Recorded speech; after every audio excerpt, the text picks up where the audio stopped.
90 शब्द प्रति मिनट की स्पीड से डिक्टेशन स्टार्ट होगी 3 सेकंड बाद।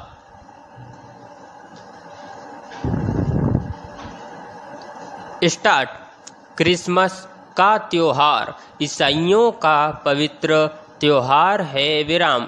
इसे बड़ा दिन के नाम से भी जाना जाता है विराम।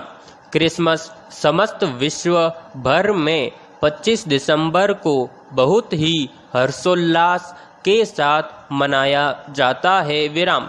यह वह दिन होता है जब पूरी दुनिया में इस त्योहार के लिए पहले से तैयारी की जाती है विराम। कहते हैं कि ईसाई धर्म के प्रवर्तक ईसा मसीह का इस दिन ही इस जगत में पदार्पण हुआ था विराम। फलतः इस त्योहार को प्रभु ईसा मसीह के जन्म दिवस के रूप में मनाया जाता है विराम पैराग्राफ। पुत्र भले ही एक बार अपनी माता को भुला दे अथवा वह उसके साथ अनपेक्षित व अनुचित व्यवहार करे, परंतु माता सदैव अपने पुत्र के लिए शुभकामनाएं ही करती है विराम।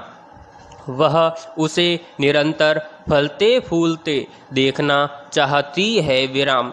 जन्मदात्री की तरह ही जन्मभूमि का स्थान भी श्रेष्ठ है विराम। जन्मभूमि भी तो माता का ही एक रूप है जहाँ हम हंसते खेलते हुए बड़े होते हैं विराम।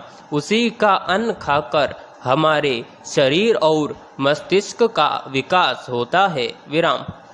जन्मभूमि की संस्कृति और परंपरा हमारे चरित्र के निर्माण में प्रमुख भूमिका अदा करती है विराम।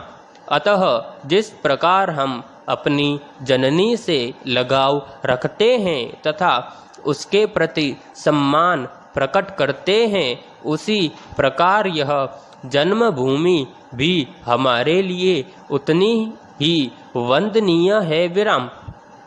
इसकी रक्षा और सम्मान हमारा कर्तव्य है विराम। इसकी रक्षा के लिए हमें सदैव तत्पर रहना चाहिए विराम। हमारे देश में ऐसे महामानवों व उनके सच्चे सपूतों के अनगिनत नाम इतिहास के पन्नों में अंकित हैं, जिन्होंने जन्मभूमि की आन बान और शान के लिए हंसते हंसते अपने प्राणों की बलि दे दी विराम।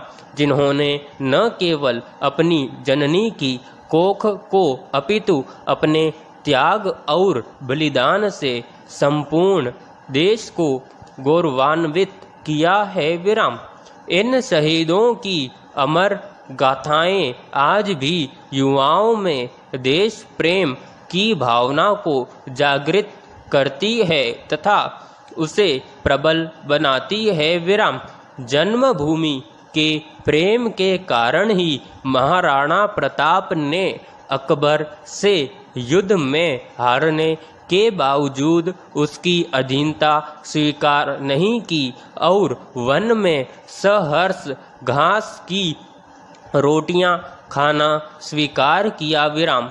दूसरी ओर हमारे देश में कई ऐसे राजा भी हुए हैं जिन्होंने संभावित पराजय से डरकर अथवा लालच में आकर अपनी मातृभूमि को कलंकित किया विराम पैराग्राफ।